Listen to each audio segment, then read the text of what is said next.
Alors, à l'ordre, s'il vous plaît, la Commission des institutions reprend ses travaux. Je demande donc à toutes les personnes dans la salle de bien vouloir éteindre la sonnerie de leurs appareils électroniques.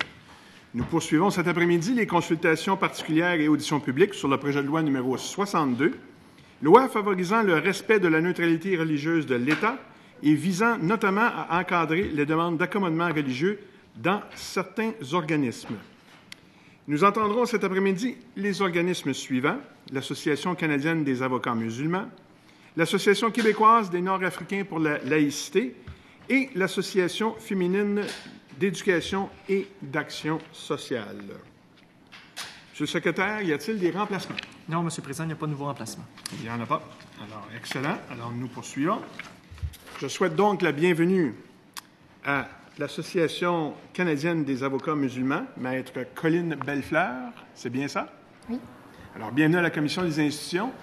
Vous connaissez un peu nos us et coutumes. Vous avez 10 minutes pour faire votre présentation et se suivra ensuite d'un échange avec la ministre et les porte-paroles des deux partis d'opposition. La parole est à vous, Maître Bellefleur.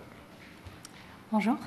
Monsieur le Président, Madame la ministre, Mesdames et Messieurs les parlementaires, l'Association canadienne des avocats musulmans vous remercie de lui permettre de vous présenter ses commentaires relatifs au projet de loi 62. Je vais rapidement la présenter. Fondée en 1998, l'Association canadienne des avocats musulmans, l'ACAM, est un organisme national à but non lucratif basé à Toronto qui regroupe des avocates et avocats musulmans de toutes les provinces, ainsi que des notaires, étudiants et professeurs œuvrant dans tous les domaines de droit. L'ACAM compte à l'heure actuelle plus de 300 membres avec des sections provinciales en Ontario et au Québec, cette dernière section ayant été créée en 2014. La mission de l'ACAM se concentre autour de 4 axes principaux. Premièrement, participer à la construction d'un réseau professionnel entre les avocats canadiens musulmans ainsi qu'entre les avocats canadiens musulmans et les membres d'autres organismes juridiques. Deuxièmement, l'ACAM offre de l'information juridique à ses membres ainsi qu'aux communautés canadiennes en général sur divers sujets de droit dans le cadre de son engagement pour une justice plus accessible. Troisièmement, elle propose un soutien professionnel aux étudiants en droit et aux avocats juniors. Quatrièmement, l'ACAM œuvre pour la défense des droits touchant les communautés musulmanes et la société canadienne en général. À cet égard, l'ACAM intervient devant la Cour suprême du Canada. Elle participe également activement aux débats entourant les questions du respect des droits de la personne et la mise en place de législation et politiques publiques en matière de sécurité nationale. L'ACAM a ainsi déposé des mémoires et témoigné devant des comités parlementaires et sénatoriales chargés d'analyser des questions de sécurité nationale, de droits de la personne et de liberté civile à de nombreuses occasions depuis 2001. Je suis devant vous aujourd'hui en tant que présidente de la section du Québec. Mon nom est Colline Bellefleur. Je suis avocate, membre du barreau du Québec, détentrice d'une maîtrise en droit de la personne avec une spécialisation en droit des minorités de l'Institut des hautes études européennes de Strasbourg. Je pratique personnellement le droit à Montréal et plus précisément en litige civil, en droit de la famille et en droit de l'immigration. Je suis également régulièrement amenée à conseiller des clients sur des questions de discrimination. Je passe à présent aux commentaires de l'ACAM sur le projet de loi. L'ACAM soutient l'introduction du concept de neutralité religieuse de l'État dans le corpus législatif québécois, tel que défini par la Cour suprême dans la décision Mouvement laïque québécois contre Saguenay. Pour rappel, même si vous l'avez déjà entendu plusieurs fois en commission, une neutralité de l'État qui serait assurée lorsque celui-ci ne favorise ni ne défavorise aucune conviction religieuse. Et selon cette même définition, la Cour suprême a également précisé qu'un espace public neutre ne signifie pas l'homogénéisation des acteurs privés qui s'y trouvent, la neutralité étant celle des institutions et de l'État, non celle des individus, ce à quoi nous adhérons pleinement. Bien que l'ACAM reconnaisse le fait que le projet de loi ne vise pas à empêcher le port de signes religieux dans l'espace public en général, nous sommes cependant d'avis que ce projet de loi représente à plusieurs égards une mauvaise application du principe de neutralité religieuse à la lumière de la définition du concept que nous venons de citer. Nous y reviendrons. De manière plus spécifique, et ce sans nécessairement reprendre l'intégralité de notre mémoire, l'ACAM est préoccupée par l'étendue apportée par l'article 7 du projet de loi qui vise à étendre le devoir de neutralité religieuse à des organismes et personnes traditionnellement exclus d'un tel devoir. Le projet de loi tente ainsi d'assujettir des organismes privés au devoir de neutralité religieuse propre à l'État et à ses institutions, ce que nous n'appuyons pas. Par ailleurs, l'ACAM note que cet assujettissement ne serait qu'optionnel, soumis à la discrétion de l'organisme public concerné selon des balises inconnues et non définies. Or, le devoir de neutralité religieuse, s'il doit être appliqué pour préserver la neutralité religieuse de l'État, ne peut être optionnel. L'inclusion d'un choix possible à cet égard est selon nous révélatrice de l'incohérence conceptuelle de l'article 7. En ce qui concerne l'article 9 du projet de loi, la CAM souligne que la mesure proposée constitue en elle-même une possible violation de l'obligation de neutralité religieuse de l'État, puisqu'une telle mesure visera dans les faits certaines communautés religieuses en particulier et aura pour effet que l'État s'immisce dans la régulation du mode vestimentaire de certaines femmes musulmanes, pour ne pas les nommer, laissant ainsi ouverte la possibilité qu'un organisme public défavorise une personne en raison de son appartenance à une religion. De manière générale, nous sommes inquiets du glissement juridique proposé par le législateur à l'article 9 du projet de loi, et nous sommes d'avis qu'une telle façon de procéder pourrait être inconstitutionnelle au regard du droit canadien, notamment considérant l'absence d'objectifs urgents et réels. La CAM s'inquiète également des débordements que l'inversion d'un droit et de son exception est susceptible d'entraîner sur le terrain en termes d'atteinte illégale aux droits fondamentaux des personnes concernées. Quant au dernier alinéa de l'article 9, il constitue une tentative de codifier un accommodement spécifique et pour l'avenir, alors qu'un accommodement est par essence une question factuelle unique à analyser selon un ensemble de circonstances et un contexte qui ne peuvent être discernés ou connus à l'avance. La possibilité d'accommoder vient par ailleurs apporter une conception nouvelle de la notion d'accommodement à cet article, qui semble ici être vu comme une faveur et non comme un droit. Étant donné que le droit actuel permet déjà de répondre adéquatement aux situations qui pourraient être problématiques en termes de sécurité, d'identification et de respect des droits d'autrui, face au sentiment d'obligation religieuse d'une personne de se couvrir le visage, la CAM estime qu'il n'y a pas lieu de légiférer sur cette question. En ce qui concerne plus précisément la section sur les accommodements religieux, la CAM est de manière générale en désaccord avec la proposition d'encadrer les demandes d'accommodement religieux selon des principes distincts des demandes d'accommodement qui seraient faites sur la base d'autres motifs de discrimination, créant ainsi une dichotomie dans l'application du droit à l'égalité. La CAM est par ailleurs d'avis que le présent projet de loi a pour effet d'introduire un flou dans des concepts déjà bien établis par la jurisprudence et de dénaturer la notion d'accommodement qui prévaut depuis de nombreuses années et qui a été élaborée par nos tribunaux afin de pallier certaines inégalités. Nous rappelons à cet égard que le concept même d'accommodement découle directement des articles des chartes qui garantissent le droit à l'égalité. L'accommodement raisonnable est un droit, non une faveur ou un privilège. La CAM est d'avis que les paragraphes 2 et 3 de l'article 10 du projet de loi vont à l'encontre du droit à l'égalité en conditionnant la demande d'accommodement au respect du droit à l'égalité entre les hommes et les femmes, ce qui a pour effet de créer une hiérarchie des droits fondamentaux individuels contre laquelle les tribunaux et la doctrine se sont positionnés à plusieurs reprises. Quant au troisième paragraphe de l'article 10, soit le fait que les membres du personnel doivent s'assurer que l'accommodement religieux demandé ne compromet pas le principe de la neutralité religieuse de l'État, la CAM s'inquiète de voir ici le concept d'accommodement raisonnable présenté comme pouvant entrer en conflit avec la neutralité religieuse de l'État. Or, un accommodement pour motif religieux, considéré comme raisonnable selon les critères déjà existants, est en soi une mesure d'égalité, qui doit par ailleurs être prise en fonction de la croyance sincère d'un individu et non de sa validité.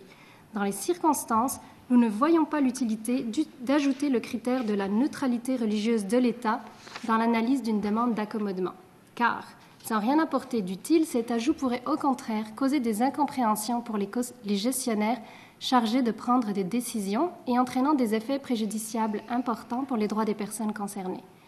Au sujet de l'article 11, nous constatons que plusieurs éléments indiqués dans l'article reprennent ceux de la jurisprudence, mais nous nous inquiétons de voir apparaître la notion d'équité au regard des autres membres du personnel comme condition d'octroi d'un accommodement en milieu de travail, et nous nous interrogeons sur l'intention du législateur à ce sujet. Soumettre une mesure d'équité, l'accommodement, au concept d'équité lui-même représente en effet un paradoxe susceptible d'engendrer des conséquences indésirables. Pour terminer, je tiens à mentionner que nous sommes sensibles aux difficultés d'application ressenties sur le terrain et exprimées par certains acteurs.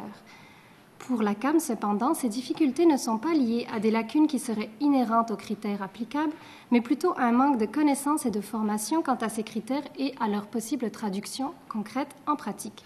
En ce sens, nous sommes favorables à l'élaboration de guides additionnels si cela peut aider, de la mise en place de services conseils additionnels, etc. Nous pourrons y revenir dans la discussion, tout en rappelant cependant, et c'est un point extrêmement important sur lequel nous insistons, que la clé du succès de la mise en place d'accommodements respectueux des droits de tous se situe dans le dialogue et le respect et non dans l'application d'une formule rigide toute faite, encore moins dans la confrontation. La collaboration de toutes les parties en cause à la recherche d'une solution est essentielle, et pas seulement celle de la personne qui demande un accommodement, mais également celle de la personne qui va devoir l'analyser. contrairement à ce que le projet de loi semble présenter en mentionnant l'obligation de collaboration pour la personne qui demande l'accommodement uniquement. Je vous remercie pour votre attention. Merci, Mme Bellefleur. Madame la ministre. Merci, Mme Bellefleur. Merci de votre présentation. C'est vraiment fascinant de constater dans le contexte et le commentaire, je le fais suite à votre présentation, mais c'est aussi suite à plus d'une semaine de consultation, une semaine et demie de consultation. C'est vraiment fascinant de constater à quel point il existe des différences d'interprétation du projet de loi selon les intervenants qui se présentent devant nous. Pour certains, le projet de loi est trop frileux, ne va pas suffisamment loin, n'encadre pas suffisamment certains éléments. Et pour d'autres groupes, il va trop loin. Et c'est certain que pour le gouvernement, c'est pas toujours simple d'arriver à faire ces arbitrages-là entre ce que différents groupes demandent. Mais je pense que, en fait, on a présenté le projet de loi 62 comme étant, on espérait, un équilibre entre tous ces demandes. Vous mentionnez qu'il y a potentiellement dans le projet de loi, à vos yeux, une forme d'hiérarchisation des droits. D'autres l'ont également mentionné, notamment la Commission des droits de la personne et de la jeunesse, hier, a fait part de cette lecture du projet de loi-là. Par contre, pour nous, et comme pour d'autres, il n'y a pas de hiérarchisation des droits. C'est un projet de loi qui respecte des principes qui, à l'intérieur de notre société, je crois, font consensus, c'est-à-dire, dans un premier temps, l'égalité entre les hommes et les femmes. Ce matin, on avait une discussion intéressante, par contre, sur la valeur de l'égalité, parce que cette égalité-là était, pour certains, devait s'étendre non seulement à l'égalité homme-femme, mais l'égalité de l'individu en tant que tout. Donc, la diversité sexuelle y était également inclue. Puis j'ai trouvé intéressante cette approche de Maître Lampron, qui, tout comme vous, est un expert des droits individuels, des libertés individuelles et des droits et libertés. Alors, c'est vraiment fascinant de constater à quel point des juristes qui ont une formation commune vont interpréter ce projet de loi.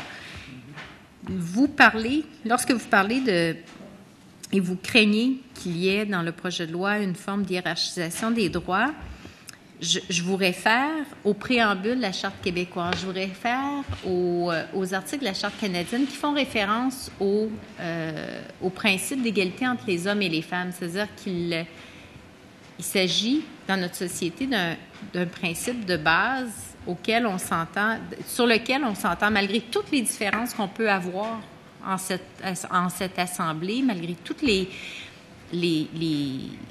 perceptions que nous pouvons avoir ou notre vision de la société. Je pense qu'il y a un point commun qui vient nous unir, du moins, c'est cette importance d'accorder à l'égalité homme-femme, de n'accorder à l'égalité homme-femme aucune modification, aucun amendement, aucun accommodement, dans ce sens que l'égalité homme-femme est un principe de base et on ne devrait pas y porter atteinte d'aucune façon. J'aimerais vous entendre sur cette question-là parce que c'est très important. Vous avez fait des représentations, vous avez présenté un mémoire qui aborde des questions très importantes également. D'autres personnes l'ont vu autrement. Donc, j'aimerais vous entendre là-dessus sur la place ou l'importance accordée à l'égalité homme-femme et à l'égalité entre les individus. Parfait. N'ayant pas écouté la présentation de Maître Lampron, puisqu'elle a eu lieu ce matin, je vais m'abstenir de commenter précisément sur ses commentaires, sur ce qu'il a pu vous transmettre. En ce qui concerne la présence de l'égalité homme-femme dans le préambule, ce que la CAM est en train de dire, c'est absolument pas que c'est un droit qui n'a aucune pertinence, qui n'a aucune valeur. Ce qu'on dit, c'est que tous les droits ont une importance équivalente. L'égalité homme-femme dans ces interactions avec les mesures proposées dans le projet de loi sera soit un droit concurrent, éventuellement, si on parle d'une discrimination fondée sur le sexe peut-être versus sur la liberté de religion, ou un objectif légitime qui vous permettrait d'aller porter atteinte à d'autres droits, de limiter certains autres droits. C'est tout à fait correct de limiter des droits en considération d'autres droits. Dans certaines circonstances, c'est exactement ça que la jurisprudence et le droit canadien reconnaît. Le problème, c'est lorsque l'on détermine à l'avance et pour toutes sortes de situations qu'un droit aura toujours primauté sur l'autre droit. Et c'est ce qui se passe ici si on soumet les demandes d'accommodement raisonnable à cet élément-là. Maintenant, dans des circonstances spécifiques, lorsqu'on aura analysé des demandes d'accommodement qui pourraient, par exemple, porter atteinte à la dignité d'une personne, vous parliez, alors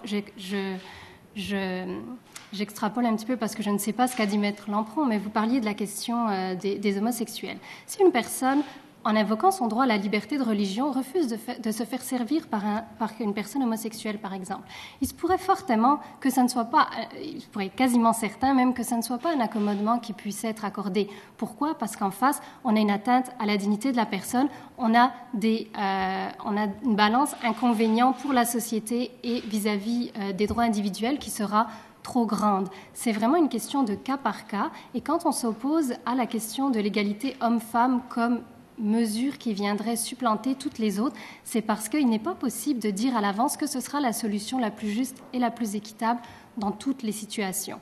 Donc oui, pour l'égalité homme-femme comme un droit reconnu qui pourra venir limiter certains autres droits dans certains cas. Oui, pour l'égalité homme-femme comme un objectif légitime qui vous permet de prendre des mesures législatives qui viennent raisonnablement porter atteinte à ce droit, mais là, il faudra encore passer les autres critères du test de constitutionnalité, et selon nous, le bas blesse à ce niveau-là également, mais non pour le décréter qu'un droit est plus important ou plus fort que les autres. Pour la question du visage, de la prestation de service, de la réception de services à visage découvert, nous avons reçu la semaine dernière la Fédération des établissements privés. Et la Fédération regroupe un peu plus de 190 établissements d'enseignement privé. Certains sont laïques, d'autres sont religieux. Et nous disait que même les établissements membres de les établissements de confession musulmane, membres de leur association, membres de la Fédération, prônaient déjà au sein de leurs établissements, auprès de des membres de leur personnel puis de leurs élèves, cette obligation d'être à visage découvert et lors de la prestation ou de la réception de services. Est-ce que vous étiez au fait, est-ce que vous étiez au fait de cette position de la Fédération et des membres de la Fédération? Parce qu'il semble, puis je me suis exprimée sur cette question-là un petit peu plus tôt ce matin, mais la prestation de services à visage découvert, pour nous, dans une société libre et démocratique, c'est important, c'est nécessaire pour, comme un collègue dirait, c'est important de se connaître pour se reconnaître. C'est important d'échanger, de communiquer pour assurer un vivre ensemble, pour assurer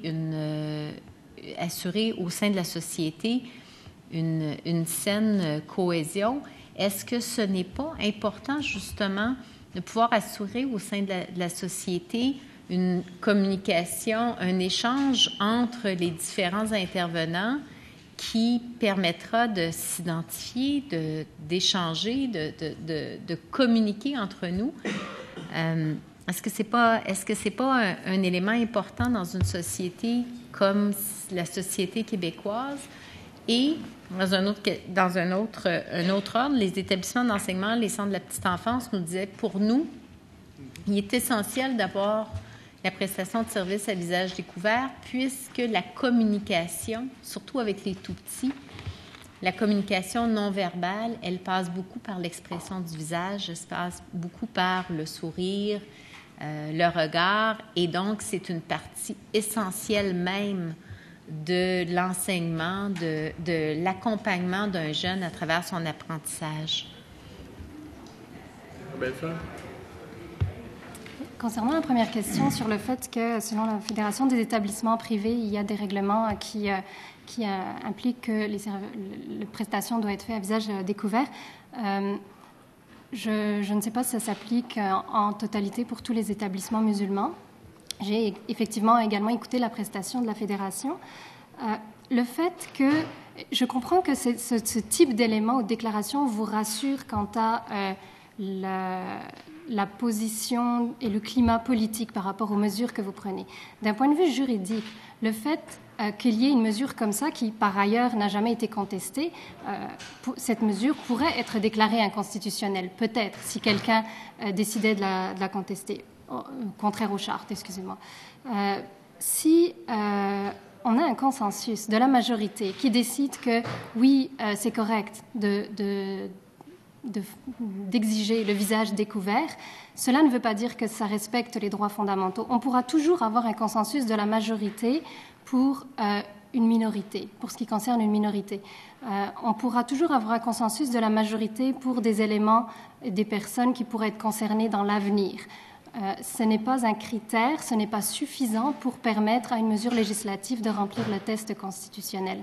C'est en ce sens que tous les arguments qui entourent la question du consensus sont un petit peu dérangeantes pour nous, parce que, au-delà du consensus qu'il pourrait y avoir entre certaines personnes, cela n'a pas d'impact sur la constitutionnalité d'une mesure, et ce qui importe au-delà du consensus, c'est la préservation des droits fondamentaux des personnes concernées, qui en l'occurrence sont tellement peu nombreuses, voire inexistantes pour certains cas, qu'il est important que les droits et les chartes protègent ces droits-là.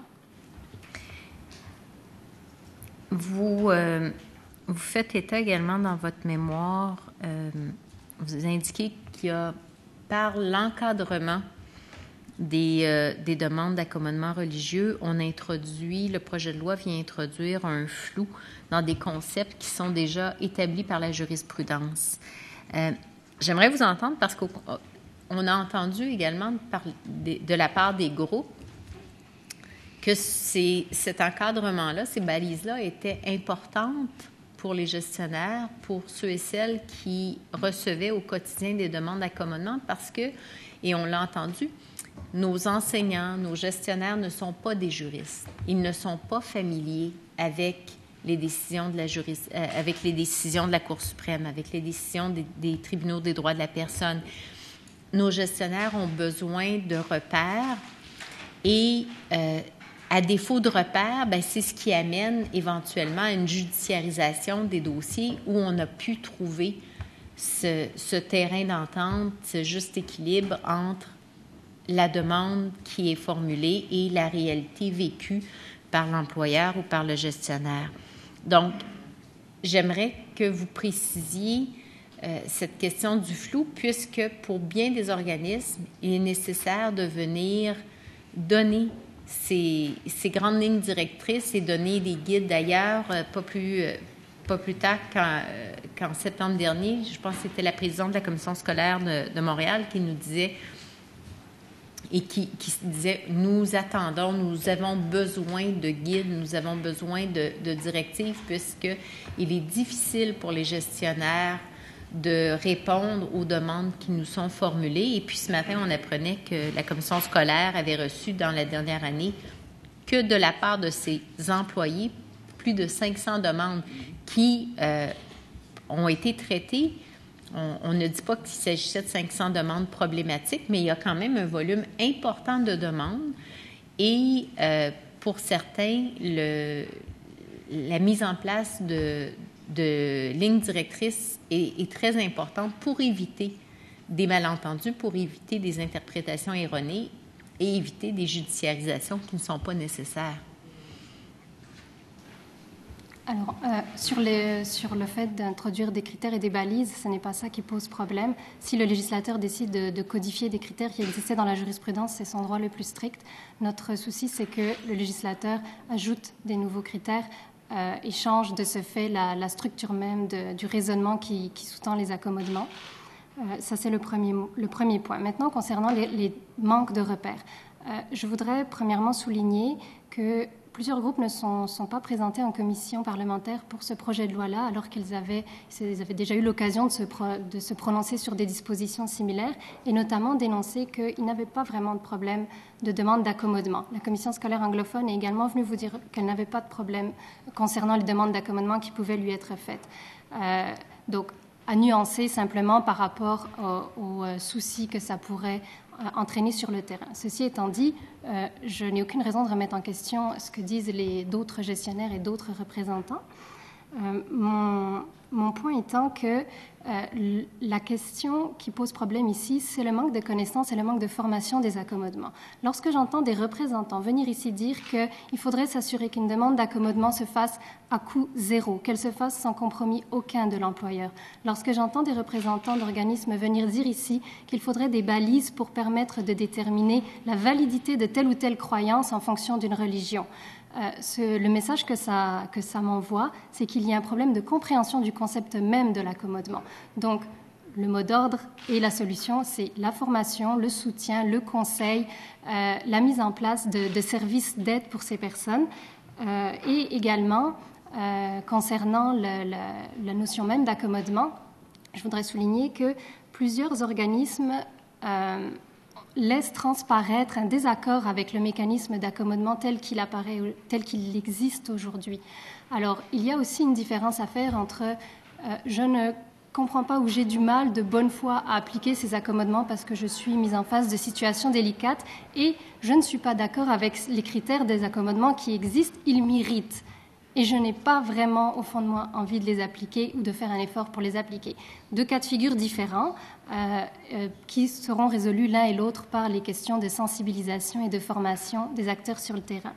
Concernant le risque de judiciarisation, la Commission des droits de la personne a un service conseil et puis j'ai consulté le rapport d'activité 2015-2016. Je ne sais pas si vous avez eu l'occasion d'en parler avec la Commission elle-même. Le service conseil a reçu, entre le 1er avril 2015 et le 31 mars 2016, 20 demandes pour des questions d'accommodement religieux qui concernent 22% des demandes d'accommodement au total. Donc très peu, tant en nombre qu'en termes de pourcentage. Et puis, en ce qui concerne les plaintes pour motif de religion, on a 3% des plaintes totales qui concernent cet élément, incluant là-dedans les demandes d'accommodement. Dans le milieu du travail, on est rendu à 2% des plaintes. Que ce soit les demandes de conseil qui sont faites au service conseil ou les plaintes en tant que telles, il y a une baisse constante depuis 2013. Une baisse constante depuis 2013. Alors, au-delà des impressions, des sentiments que l'on a qui peuvent être exaltés par un certain contexte, je pense qu'il est toujours très important de revenir aux faits, revenir aux chiffres, ne pas nier les difficultés qui peuvent avoir lieu pour certains points, et aussi garder en tête que l'accommodement raisonnable, ce n'est pas une formule toute faite, ce n'est pas quelque chose qu'on pourra régler avec une checklist, si vous permettez l'expression, et avoir une solution toute faite.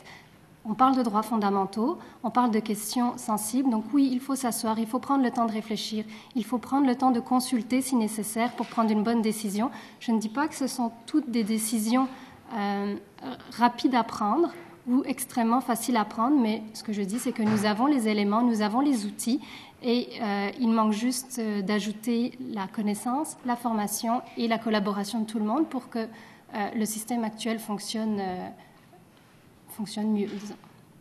Merci. Madame la députée de Tachereau. Monsieur le Président, bonjour, Maître Bellefleur, bienvenue. Je pense que vous étiez venu au projet de loi 59, c'est vous, c'est ça? Oui. Bienvenue. Je lisais votre mémoire et j'étais un peu perplexe. Je vais vous dire pourquoi. Je suis sûre que vous allez pouvoir mieux m'expliquer. Vous êtes d'accord avec le principe de la neutralité religieuse.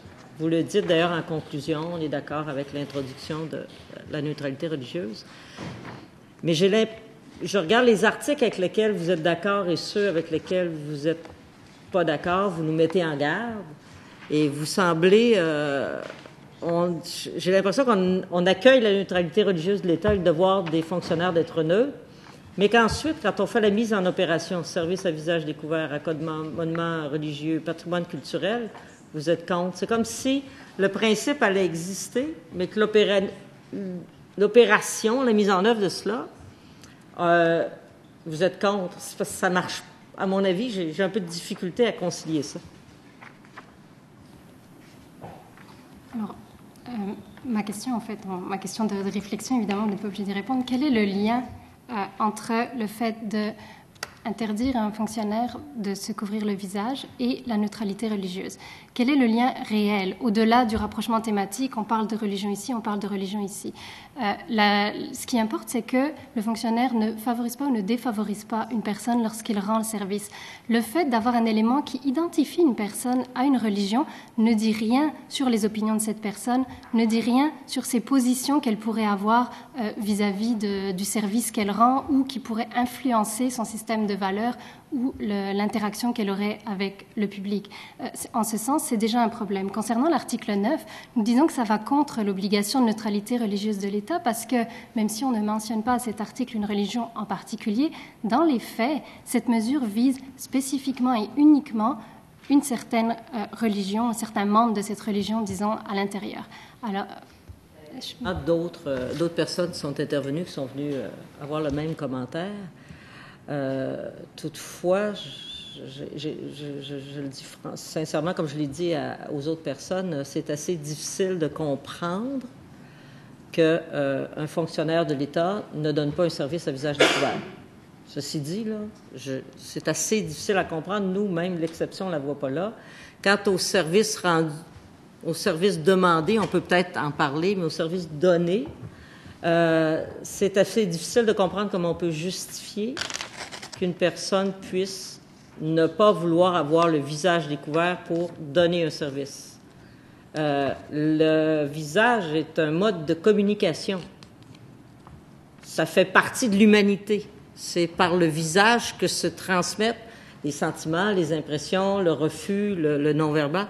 Alors, moi, j'en vois pas là-dedans un phénomène religieux, nécessairement. J'y vois plutôt une communication humaine normale. Est-ce que vous agréez avec moi que normalement le visage découvert est une communication humaine normale, un peu, certains disent la base de vivre ensemble. J'attendais parce que mon petit voyant n'était pas allumé. Concernant la question de la communication normale, en fait, peu importe ce que vous et moi nous pensons, en réalité, dès l'instant que la personne qui décide de se couvrir le visage considère qu'elle le fait pour des motifs religieux et que la croyance sincère existe, c'est sur ce point-là qu'il va falloir débattre. Puis ce ne sera pas à l'État, évidemment, de définir est-ce que c'est réellement une obligation religieuse ou pas. Évidemment, si on se lançait dans ce type de débat, on serait en plein dans la violation de la neutralité religieuse de l'État. Ce n'est pas à l'État de décider quelle pratique religieuse est valable ou pas selon telle ou telle religion. Donc, le mécanisme, si vous voulez, s'enclenche dès l'instant qu'il y a la croyance sincère. Peu importe ce que Colline Bellefleur pense, peu importe ce qu'Agnès Maltais pense. Également, quand on dit « il me semble que ça fait du sens, il me semble que ci, il me semble que ça », on ne prend pas en considération le droit individuel qui va être attaqué de l'autre côté. Et il faut toujours faire l'analyse avec cette balance-là. Le droit à la liberté de conscience et de religion va être atteint.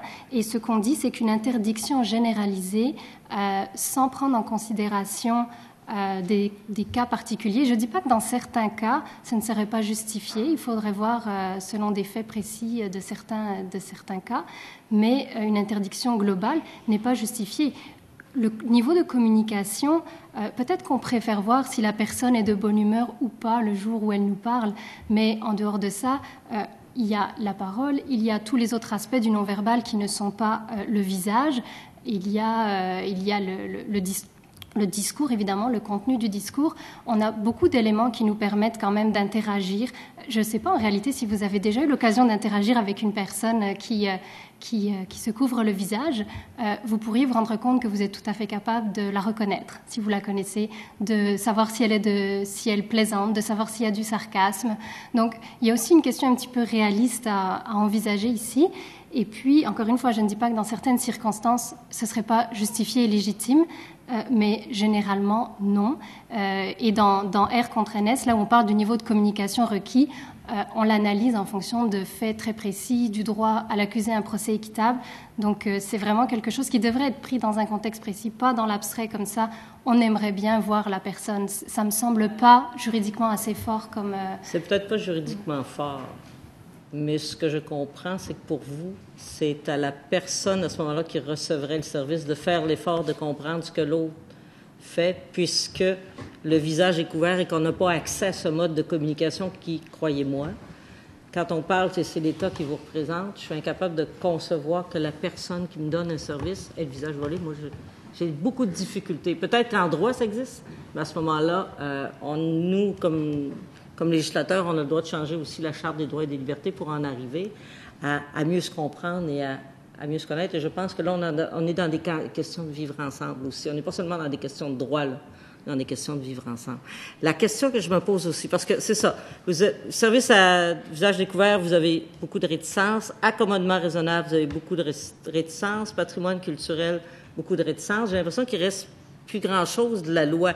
Vous dites que vous êtes pour la neutralité religieuse, mais contre l'opérationnalisation de ce qui est offert dans cette loi-là. Il y a un paragraphe qui m'a vraiment étonné, c'est que vous dites que, c'est en page 9, vous vous inquiétez de voir apparaître la notion d'équité au regard des autres membres du personnel. Mais si c'est pas équitable envers les autres membres du personnel, c'est donc inéquitable envers les autres membres du personnel.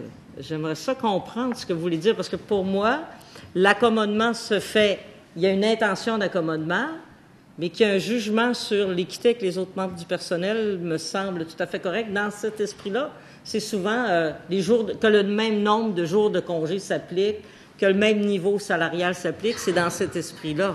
Alors, je comprends pas, j'aimerais comprendre à quoi ça s'applique, parce que c'est difficile à comprendre. Je vais clarifier notre inquiétude, c'est que ça fait tout simplement pas de sens. Si vous prenez l'accommodement raisonnable, nous avons une loi ou une règle, peu importe, là, si on est dans le domaine privé, qui applique la même règle à tout le monde. Donc, en apparence neutre, en apparence juste. En fonction des convictions religieuses d'une personne, peut-être que la majorité des gens vont se retrouver là, mais la personne qui a une religion particulière pourrait se retrouver ici. L'accommodement raisonnable vise à remettre cette personne au même niveau que les autres. Partant de là, si ma démarche, alors effectivement, on analyse la raisonnabilité, les critères, c'est pas toujours accordé, mais si ma démarche vise à remettre la personne ici, oui, une demande d'accommodement raisonnable sera toujours équitable envers les autres. Elle sera toujours équitable, mais donc, si on conditionne ça à l'équité, on a l'impression qu'on amène un nouveau critère. C'est ça notre point. Comprenez-vous? C'est que par définition, l'accommodement raisonnable est équitable. Maintenant, voilà. L'équité, ça ne veut pas dire tout le monde pareil. C'est-à-dire que ça ne veut pas dire tout le monde aura nécessairement les mêmes jours de congé. Dans la plupart des cas, oui. Dans le secteur privé, c'est très facile pour les gens de prendre des congés sans solde, de prendre leurs jours de vacances sur qu'ils ont déjà, là, leurs jours de congé sur pour des fêtes religieuses. Quand on a des conventions collectives qui prévoient une banque de congés personnels, on peut aussi puiser là-dedans. Toutes ces conditions, toutes ces circonstances se feront que normalement, ça ne devrait pas être considéré raisonnable de donner des jours de congés payés en plus. Maintenant, il reste le cas très précis des métiers qui ont un calendrier très strict. Le calendrier est le même pour tous, mais par définition, il va couvrir les fêtes religieuses d'une certaine partie de la population, alors qu'il laisse en jour travaillé d'autres journées. Dans ce cas-là, et dans ces cas-là seulement, peut-être que la mesure équitable, ce sera de donner des jours payés supplémentaires, ou à tout le moins la possibilité de prendre des jours de congé en plus, pas nécessairement payés, mais la possibilité de ne pas se présenter au travail. Merci, madame. La députée de Tachereau. Merci. J'aurais aimé continuer l'échange. Merci. Monsieur le député de Bordure. Merci, Monsieur le Président. Maître Bellefleur, bonjour. Bonjour. Merci de participer aux travaux de la Commission.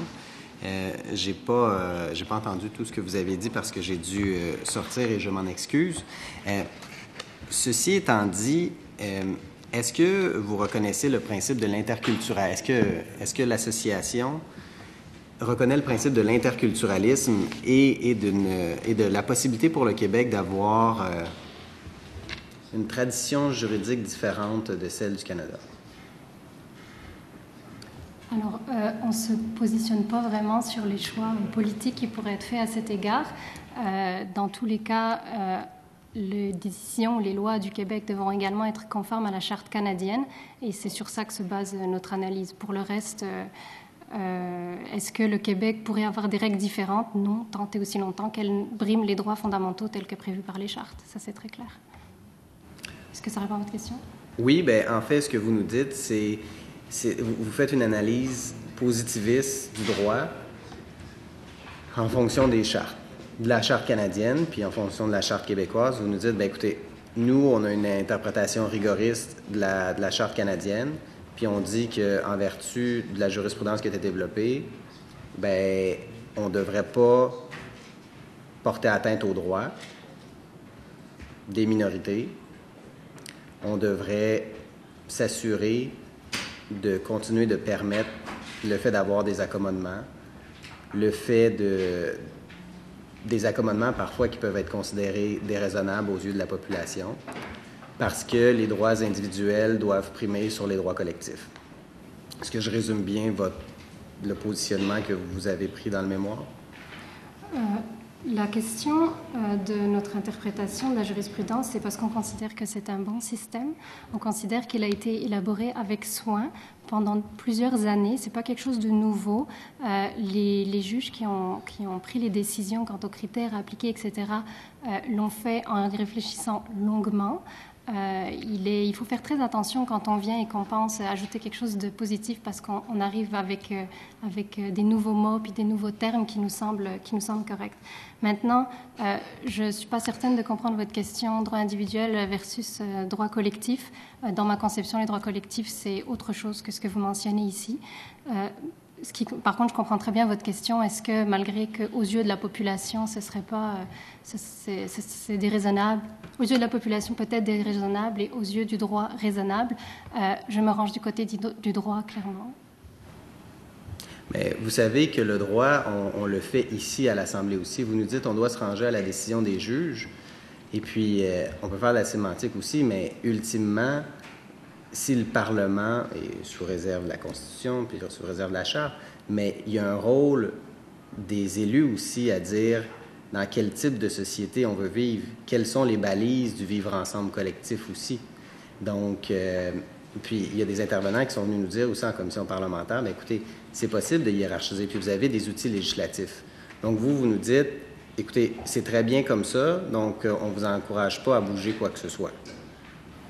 Moi, ce que je vous dis, c'est que les élus, oui, peuvent changer et faire bouger certains éléments de droit dans la société. Il restera toujours les chartes au-dessus. Ce n'est pas le pouvoir législatif face au pouvoir judiciaire. C'est le pouvoir législatif face à des lois qu'il a lui-même votées à un moment donné, qu'il a lui-même décidées.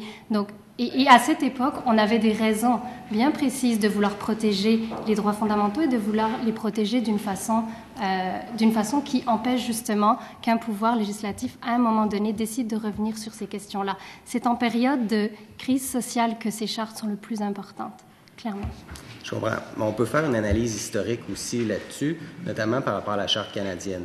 Bien entendu, les droits qui se retrouvent dans la Charte québécoise, souvent, la jurisprudence est interprétée de façon conjointe entre les deux chartes, mais il y a une réalité aussi qui existe et c'est pour ça que je vous parlais de droit collectif tout à l'heure aussi, au moment du rapatriement puis de l'enchâssement de la Charte canadienne, le Québec n'a pas ratifié cette charte aussi. Fait que lorsque vous me dites, écoutez, il y a eu des raisons pourquoi ça a été développé, il y a eu des raisons pourquoi ça a été instauré aussi, l'approche québécoise est importante et l'histoire est également importante aussi. Donc, la particularité, la spécificité du Québec est également à prendre en compte. Et le concept d'interculturalisme est également à prendre en compte aussi dans le cas particulier du Québec, notamment pour le fait français, pour la question des valeurs également. Donc, j'essaie juste de réconcilier votre propos avec ce qu'on pourrait faire, nous, ici, puis avec le projet de loi 62 aussi. Donc, je ne sais pas si vous avez des propositions, une proposition d'avancement pour qu'on réussisse tous ensemble, parce que depuis de nombreuses années, le débat sur les accommodements raisonnables est présent dans l'univers public, puis on doit réussir à trouver une solution ensemble. C'est pas facile. Le gouvernement, durant de nombreuses années, a proposé certains projets de loi, certains n'ont pas été adoptés, il y a eu la Charte des valeurs. Donc, Monsieur le député de Bordua, il n'y aura plus de temps pour répondre. donc, est-ce que vous avez une proposition pour nous? Ok, je ne commenterai pas sur l'aspect politique de la chose à nouveau, là, concernant votre introduction, votre position. En ce qui concerne les problèmes que vous mentionnez, les débats qui pourrait y avoir au sein de la société, je reviens sur notre position initiale. C'est que les problèmes qui semblent être évoqués, premièrement, sont peut-être pas aussi importants qu'on le mentionne parce qu'on entend bien que ce qu'on veut entendre, mais sont également liés toujours à un manque de formation et de sensibilisation. Partant du fait que notre association est en accord avec les critères qui existent à l'heure actuelle, nous n'avons pas réfléchi à une façon de changer ces critères-là, puisqu'ils nous semblent équilibrés, ils nous semblent équitables et ils nous semblent conformes aux chartes telles qu'elles existent. Maintenant, si je comprends que certains voudraient s'enligner dans une bataille avec le gouvernement fédéral sur certains points, là, ça sort complètement de l'analyse qu'on a fait du projet de loi. Merci, Maître Colline Bellefleur, représentant l'Association canadienne des avocats musulmans. C'est toujours un plaisir de vous recevoir en commission. Je suspends quelques minutes. Je demanderai à l'Association québécoise des Nord-Africains pour la laïcité de s'avancer.